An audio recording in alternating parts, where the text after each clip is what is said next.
सोनू चिड़िया बर्गर बेचने का काम किया करती थी। वो सारा दिन बर्गर बेचने की आवाज़ें लगाती रहती थी। बर्गर ले लो, बर्गर, ताज़ा ताज़ा बर्गर, गरम गरम स्पाइसी बर्गर। सोनू चिड़िया बेचारी सारा दिन मेहनत करने के बावजूद वो सिर्फ इतने ही पैसे कमा पाती थी जिससे उसका और उसके बच्चों का मुश्किल से ही गुजारा होता था। सोनू चिड़िया जिसके मकान में रहती थी वो मकान चील का था, जो कि बहुत ही खुदगर्ज थी। उसने इस तरह के तकरीबन 30 घर बनाकर किराए पर दिए हुए थे। उसने किराया वसूल कर करके अपनी अलमारी पैसों से भरी हुई थी। वो बहुत ज़्यादा लालची थी। वो पैसे के लिए किसी भी हद तक पहुंच सकती थी। सोनू चिड़िया आज बहुत ज़्यादा परेशान थी क्योंकि कल उसने मकान का किराया देना था। उसके पास तो आज खाने के लिए भी पैसे ना थे। वो कल चील को किराया कहाँ से देगी? अब चील बहुत ही गुस्से में सोनू के घर की तरफ आ रही थी।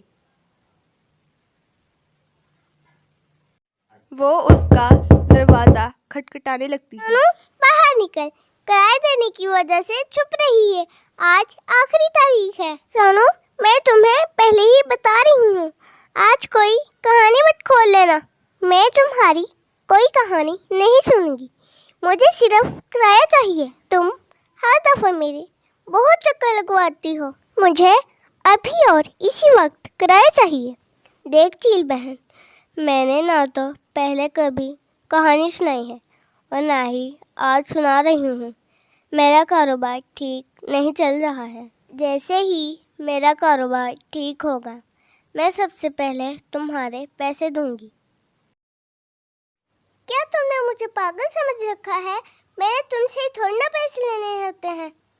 और भी लोग हैं जिनके पास मैंने जाना होता है। तुम अपने पास ही मेरे 10-10 चक्कर लगवा लेती हो। सोनू चील का घर छोड़ने के साथ साथ जंगल भी छोड़ देती है। अब सोनू बेचारी को कुछ भी समझ नहीं आ रहा था कि वो किस जंगल में जाए और उसे कहाँ पर घर मिलेगा। घर मिलेगा भी या नहीं मिलेगा उसे कुछ नहीं पता था। अचानक उसका पाँव बिजली की तार के साथ लग जाता है और वो बेहोश होकर गिर जाती है। अपनी मम्मा को बेहोश देखकर बच्चे बहुत ज़्यादा परेशान हो जाते हैं। अचानक वहाँ पर महक आंटी आ जाती हैं।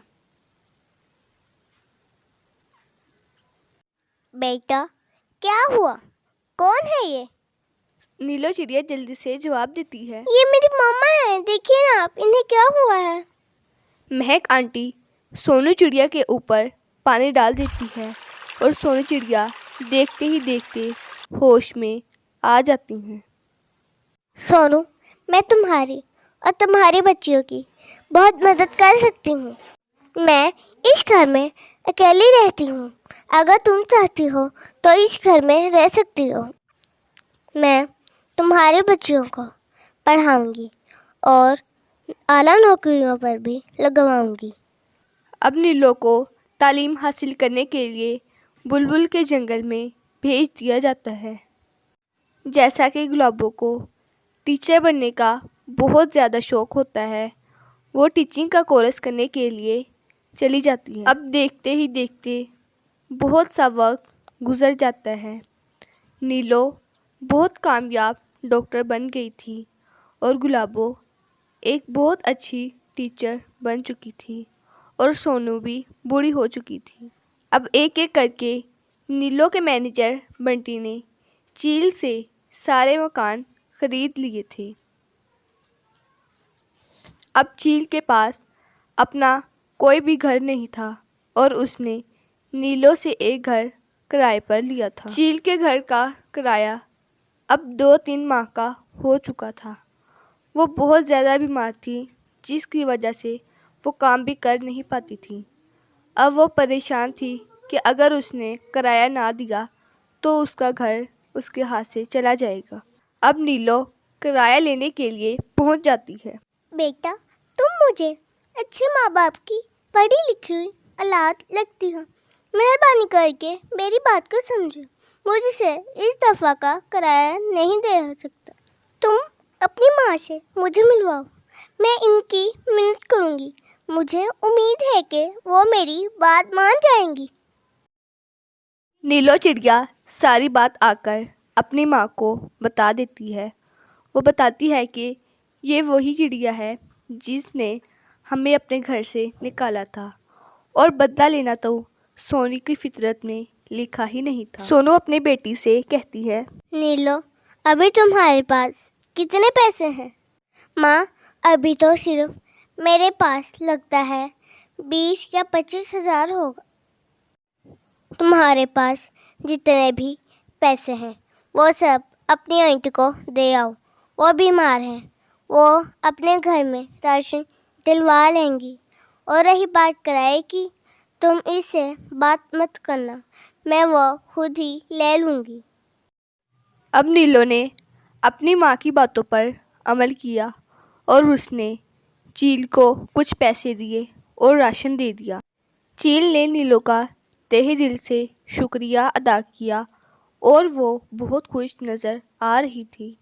चील नीलो से बहुत ज़्यादा मुतासिर होती है और वो उससे कहती है, बेटा, तुम अपनी माँ की एक बहुत नेक औलाद हो।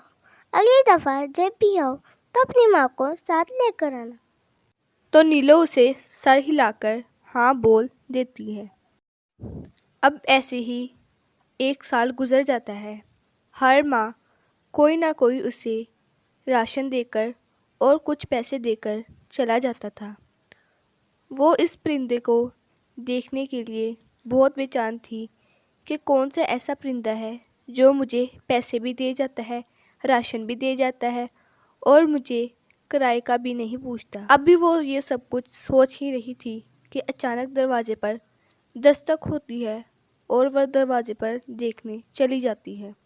चील जब बाहर आती है तो नीलो के साथ उसकी माँ सोनू होती है।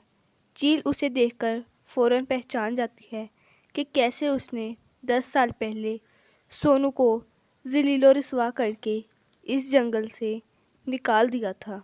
अब चील सोनू के आगे बहुत ज़्यादा शर्मिंदा थी। वह दूध का गिलास सोनू को पकड़ाती है और उसकी बेटी को भी देती है। चील सोनू की खूब खातिरमदारत करती है।